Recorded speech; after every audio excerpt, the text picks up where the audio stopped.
Vamos lá, pessoal. Você vai fazer redação para o Comperv. Então, vou te explicar aqui. Você vai pegar um conjunto de dicas bem úteis para que você possa ir bem na sua discursiva, tá bom? A gente está falando da redação, tá, pessoal? Redação mesmo, redação sobre atualidades, tá certo? Então, atenção. O Comperv, como vocês já sabem, é uma banca completamente diferente de outras bancas na condução de uma dissertação. Por quê? O que o Comperv vai fazer, gente? O Comperv vai inserir a dissertação dentro de um artigo de opinião ou dentro de uma carta aberta. Júlia, como é que eu sei isso? Né? Se eu nunca fiz redação para o Comperv, por exemplo, basta você olhar no seu edital, que lá no edital a banca vai falar que ela vai pedir uma dissertação argumentativa, né? Que vai abordar uma situação comunicativa, tá, gente? Quando a banca diz, né, que vai abordar, vai pedir para você trabalhar o tema dentro de uma situação comunicativa, quem acompanha as provas da banca conhece, já sabe muito bem do que a banca está falando. Ela vai trabalhar com os gêneros textuais. A dissertação vai vir embutida dentro do artigo de opinião e dentro da carta. Então, nesse vídeo dica, o que eu vou te explicar? O que é um artigo de opinião e como é que você faz isso para acertar? Artigo de opinião, gente, é aquela dissertação em que você tem que se posicionar muito claramente diante de uma polêmica, tá? Isso, a banca vai pegar um tema bem atual, bem polêmico, quer você goste ou não goste, é isso que ela vai fazer mesmo.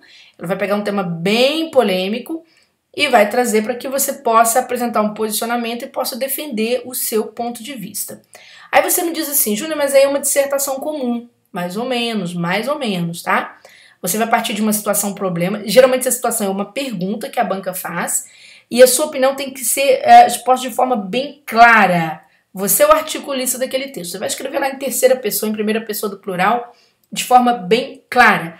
Essa sua opinião tem que estar logo no primeiro parágrafo, tá? Bem no primeiro parágrafo.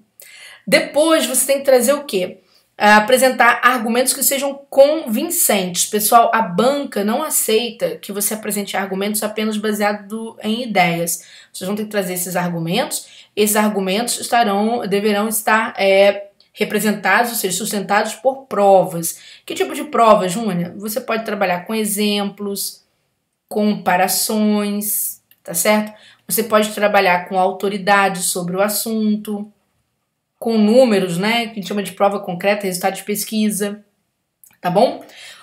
Lembre-se de sempre trabalhar um raciocínio textual coerente. Como assim? Olha, lá no primeiro parágrafo, quando você se posicionou, adotou uma posição em face do tema, o que é o ideal aqui? Que você sintetize as suas razões, tá? Então aqui você vai trazer uma síntese de razões ainda na introdução, de tal modo que o seu desenvolvimento vai se basear nessa síntese de razões e pela ordem que você expôs, tá bom?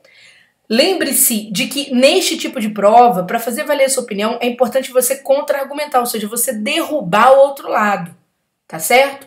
Então você precisa derrubar o outro lado. O que é derrubar o outro lado? Por exemplo, pegar uma opinião do senso comum e dizer que a sociedade em geral pensa assim, etc., mas que a sua opinião se sobrepõe. Isso é muito importante, é um dos pontos altos para você receber aprovação nesse tipo de prova. E ao final, na conclusão, você vai apresentar uma solução à avaliação. É como se você reafirmasse teu ponto de vista e falasse, para o meu ponto de vista se concretizar, é lógico que não dessa forma, mas para que isso se concretize é preciso investir em tal coisa, é preciso fazer tal coisa, tá bom? Vamos então, vou ver aqui um exemplo só para mostrar para vocês do artigo de opinião. Aqui está uma prova que foi do Comperv no passado, né? A banca te traz aqui o texto base. Neste texto base, a banca te traz um lado e outro lado, para te ajudar a pensar, tá bom? Isso aqui é só para te ajudar a pensar. E aí vem a proposta.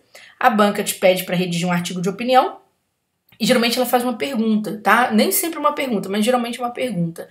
E ela perguntou, há de fato um legado das Olimpíadas para o Brasil? Foi a pergunta que ela te fez. Quem vai escrever, isso aqui, gente, é redação de aluno, tá bom? Portanto, pode ter algum errinho aqui do próprio aluno, mas eu vou te mostrar. Primeiro, um título, porque é um artigo de opinião, você tem que ter um título chamativo, tá certo? Depois você vem, aqui vem a ideia geral, assediar as Olimpíadas rendeu ao Brasil diversas críticas. Quer dizer, o Brasil recebeu diversas críticas. Aí o cara vai explicar aqui, depois ele fala, este legado existe, mas né? Mas tá vendo aqui, ó, redação de aluno falta coisa.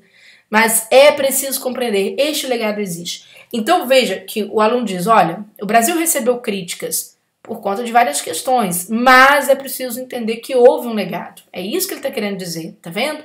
Então isso tem que estar bem claro na introdução. Você tem que mostrar para o examinador que existe outro lado, você refuta outro lado e faz valer a sua opinião aqui logo na introdução.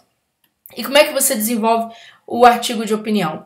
Ora, em todos os seus argumentos, né, você vai organizando os argumentos, aqui existe o primeiro argumento, aqui vem o outro legado, e aqui vem um terceiro argumento. Aqui, por exemplo, ó, mesmo sendo motivada pela competição entre representantes de diferentes povos, as Olimpíadas deixam sempre o legado da tolerância e do respeito, tá vendo? Aqui ele mostrou um tipo de legado. E aí ele vai comprovar citando um exemplo. Aqui pegou o fato, né, que durante as aberturas dos Jogos Olímpicos no Brasil, houve a participação da modelo transexual Leia Tia à frente da nossa delegação olímpica, o que mostrou ao mundo uma lição de respeito e pluralidade social. Então veja aqui, olha só, havia a ideia e depois vem a comprovação. E todos os argumentos aqui, nesta redação que está muito bem feita, todos os argumentos concorrem para esse sentido. Olha só, outro legado que herdamos foi o de reconhecer que somos capazes de ser organizados. Então aqui, tá vendo? Ó? Aí você pensa, poxa, mas o Brasil organizado? Aí ele vai trazer, olha o senso comum. O Brasil é muito criticado pela sua falta de organização. Mas, tá vendo a contra-argumentação? Durante os Jogos Olímpicos, os principais aeroportos brasileiros receberam em média 500 mil de turistas. Em curto espaço de tempo, foram capazes de se organizar em meio à alta demanda. Meses depois, mais de 90% dos turistas elogiaram a média da pontualidade dos voos, não é? Então veja que traz a ideia e depois traz a comprovação, tá bom? Então, gente, isso é um artigo de opinião, para que vocês tenham uma ideia geral sobre como vocês devem proceder, tá? Se você gostou, se inscreva aqui no nosso canal, nossas redes sociais, tá certo? Do Turma de Redação, canal Júnior Andrade no YouTube. Quer estudar conosco, né? Tem os cursos lá do Turma de Redação com cursos, e você pode mandar um zap aí para 329901 2614 para você pedir um desconto especial e pegar informação realmente de ponta para você passar no concurso, tá? Beijão para vocês, até a próxima dica.